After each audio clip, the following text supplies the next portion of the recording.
வாங்க இன்னைக்கான வீடியோவில் சாயந்தர நேரத்தில் உடற்பயிற்சி செய்வதோட நன்மைகள் என்ன, எந்தெந்த நோய்களுக்கு இது ரொம்ப பெனிஃபிட்டா இருக்கும் அப்படிங்கிறது தான் இந்த வீடியோவோட முக்கியமான நோக்கம். சாயந்தரம் காலையில டைம் இல்லாதவங்க நிறைய பேர் இருக்கிறீங்க. அவங்க எல்லாருமே சாயந்தர நேரத்தில் இரவு நேரத்தில் கூட எக்ஸசைஸ் செய்யக்கூடிய வாய்ப்பு இருக்கு. ஆனால் சில பேர் செய்யக்கூடாது, சில பேருக்கு செய்வதனால் மிகுந்த நன்மை. எல்லாருக்கும் வணக்கம், நான் டாக்டர் கார்த்திகேயன்.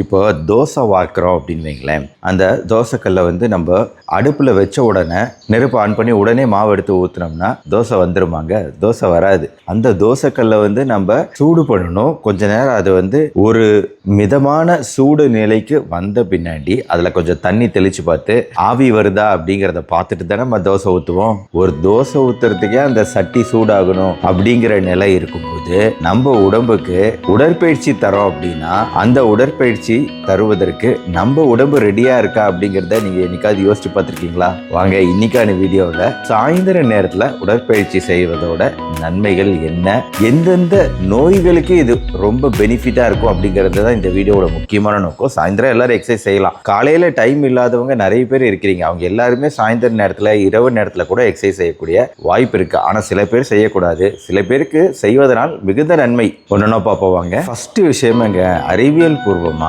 எக்ஸசைஸ்க்கு உங்க உடல் சாயந்தர நேரத்துல தான் முழுமையா ரெடி ஆகுது. முதல்ல உங்க உடலுக்குள்ளார இருக்கக்கூடிய ஒரு இன்ட்ரெஸ்டிங்கான கடிகார முள்ளு இருக்குங்க. இந்த கடிகார முள்ளு 24 மணி நேரமும் சுத்திக்கிட்டே இருக்கு. இந்த கடிகார முள்ளுக்கு பேரு சர்க்காடியன் ரிதம். இது 24 மணி நேரமும் நம்ம உடம்போட டெம்பரேச்சர் என்ன, நம்ம உடம்புல எந்தெந்த ஹார்மோன் எந்தெந்த நேரத்தில் சுரக்கணும் இல்லை கட்டுப்படணும், இது எல்லாத்தையுமே கண்ட்ரோல் பண்ணிக்கிட்டு இருக்கு இந்த சர்க்காடியன் ரிதம். தூங்கணும் அப்படின்னா மெலட்டோனின் இருந்தால் நல்ல தூக்கம், ஆழ்ந்த தூக்கம் வரும். காலையில் முழிச்சோன்னா உற்சாக ஹார்மோன்ஸ், மைண்டு புத்துணர்ச்சியாக இருக்கிறதுக்கு தேவைப்படக்கூடிய பல ஹார்மோன்கள் காலையில் சுரக்கும். ஆனால் சாயந்தர நேரத்தில் எக்ஸசைஸ்க்கு தேவையான ஆண்ட்ரோஜெனிக் ஹார்மோன்ஸ் அதிகமாக சுரக்கக்கூடிய நேரம் சாயந்தர நேரம். காலை நேரத்தில் உங்களோட பாடியோட உடல் temperature, core temperature 36.1 degree Celsius. சாயந்தரம் 6 மணிக்கு இது 37.2 டிகிரி செல்சியஸ் அப்படிங்கிற அளவில் அதிகரிக்குது கோர் பாடி டெம்பரேச்சர். வீடியோட ஆரம்பத்தில் சொன்ன மாதிரி தோசைக்கல் சூடாகிறதுக்கு காலையிலேருந்து சாயந்தரம் வரைக்கும் கொஞ்சம் டைம் எடுக்குது. ஒரு சிறந்த தோசை முருகலாக வேணும் அப்படின்னு நீங்கள் நினச்சிங்கன்னா அப்போ சாயந்தரம் எக்ஸசைஸ் செய்யலாம். சரி டாக்டர், சில உடல் ரீதியான பிரச்சனைகள்ல சாயந்தரம் எக்ஸசைஸ் செய்யறது பெஸ்டா இருக்குன்னு சொன்னீங்களே அப்படின்னு கேட்டீங்கன்னா, ஃபர்ஸ்ட் இதுதாங்க, நம்ம உடம்போட எல்லா ஜாயிண்ட்டுகளுமே நல்லா தளர்வா ரிலாக்ஸா இருக்கக்கூடிய நேரம் அப்படிங்கிறது சாயந்தர நேரம் தான். இதே நம்ம காலை நேரத்தில் ஜாயிண்ட்டுகளில் கொஞ்சம் இறுக்கம் இருக்கும். ஆனால் சாயந்தர நேரத்தில் இது எல்லாமே ரிலாக்ஸ்டாக காணப்படும். அதனால் ஜாயிண்ட் ப்ராப்ளம் இருக்கிறவங்க, ஆர்த்ரைட்டிஸ், மூட்டு வலிகள், கை கால் தோள்பட்டை வலிகளால் அவதிப்படுறவங்களுக்கெல்லாம் சாயந்தர நேரம் உடற்பயிற்சி செய்கிறது அப்படிங்கிறதே ஒரு எளிமையான விஷயம். காலையில் செய்கிறத விட ஜாயிண்ட்டுக்கும் நல்லது. ரெண்டாவது, உடம்போட சக்தி நிலை, எனர்ஜி ரெஸ்பான்ஸ் அப்படிங்கிறது காலையில் மத்தியானம் அப்படின்னு நம்ம சாப்பிட்ருக்கோம் பார்த்தீங்களா, அந்த ஃபுட்டு கிளைக்கோஜன் ஸ்டோர்ஸ்ன்னு சொல்லக்கூடிய சக்திகளை சேமிக்கும் இடம் அப்படிங்கிறது சேமிச்சு வச்சிருக்கோம். அந்த சக்தி நம்ம சாயந்தரம் உடற்பயிற்சி செய்யறதுக்கு ஏதுவா இருக்கும். கிளைக்கோஜன் ஸ்டோர்ஸ் கொஞ்சம் நிரம்பி இருக்கும். ஆனால் காலை நேரத்தில் இது கம்மியாக இருக்கும். நிறைய பேருக்கு இந்த ஹைப்போகிளைசிமியா, டக்குன்னு சுகர் குறையக்கூடிய வாய்ப்பு இருக்கிறவங்களுக்கு சாயந்தர நேரம் பெஸ்ட். மூணாவது, நம்மளோட இதய துடிப்பு ரெஸ்பான்ஸ், ஹார்ட் ரேட் ரெஸ்பான்ஸ் அப்படிங்கிறது சீராக இருக்கக்கூடிய நேரம்ங்கிறது சாயந்தர நேரத்தில்.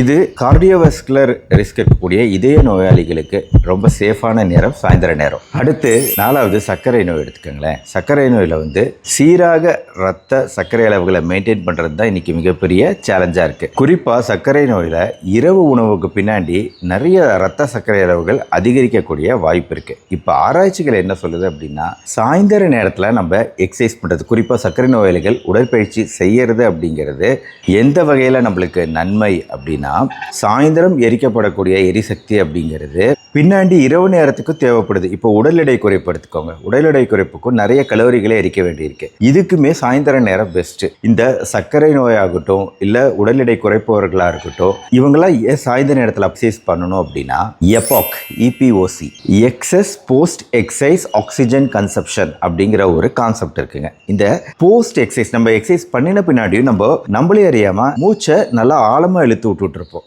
அப்படி மூச்சை ஆழமாக இழுத்து விடுதல் அப்படிங்கிறது உங்களே அறியாமல் சாப்பிட்ட பின்னாடியும் நடக்குது. இரவு உணவு சாப்பிட்ட பின்னாடியும் கலோரிகள் எரிக்கப்படுவது அப்படிங்கிறது தொடர்ந்து கொண்டே இருக்குது. ஏன்னா ஆக்சிஜனோட இன்டேக் நம்ம உடம்புல அதிகரிச்சுக்கிட்டே இருக்கு. அதனால தான் உங்களுக்கு ரத்த சர்க்கரை அளவுகள் குறையுது ஆஃப்டர் டின்னரும். இன்ஃபேக்ட் போஸ்ட் டின்னர் இரவு நேர உணவு சாப்பிட்ட பின்னாடி வாக்கிங் பண்ணுறது அப்படிங்கிறது சர்க்கரை நோயாளிகளுக்கு நிறைய நன்மைகள் தருது. சர்க்கரை அளவுகள் கண்ட்ரோல்டாக இருக்குது அப்படிங்கிறதும் நிறைய ஆராய்ச்சிகளில் சொல்லியிருக்காங்க. இதை நான் ஏற்கனவே என்னோட வீடியோலையும் சொல்லியிருக்கிறேன். ஆனால் இன்னைக்கான புது கான்செப்ட் இந்த எப்பாக் ரெஸ்பான்ஸ் ஞாபகம் வச்சுக்கோங்க. இதோட மிகப்பெரிய நன்மையே 24 மணி நேரமும் நம்ம சர்க்கரை அளவுகளை ஸ்டாண்டர்டாக ஒரு சீரான தன்மையில் வச்சுக்கிறது தான். அடுத்து ரத்த அழுத்தம் அதிகமாக உள்ள பிபி பேஷண்ட்டுக்கு சாயந்தர நேரத்தில் தான் பொதுவாக பிபி கொஞ்சம் குறைவாக இருக்கும், நேச்சுரலாகவே இயற்கையாகவே. அப்போது இந்த நேரத்தில் எக்ஸசைஸ் பண்ணும்போது அந்த பிபியோட ஹெல்த்தி டிப் இன்னும் கொஞ்சம் எக்ஸஸாக கொஞ்சம் குறையறதுக்கான வாய்ப்பு அப்படிங்கிறது சாயந்தர நேரத்தில் ரத்த அழுத்தம் பிபி அதிகமாக இருக்கவங்க எக்ஸசைஸ் பண்ணும்போது நடக்குது. அப்போது இயற்கையோடு சேர்ந்து நீங்கள் கொஞ்சம் எக்ஸ்ட்ராவாக பிபியை குறைக்கிறதுக்கு உதவி செய்கிறீங்க. சாயந்தர நேரம் இந்த வகையில் ரத்த அழுத்தம் அதிகமாக இருக்கவங்களுக்கு உதவிகரமாக இருக்கு பிபி குறைக்கிறதுக்கு.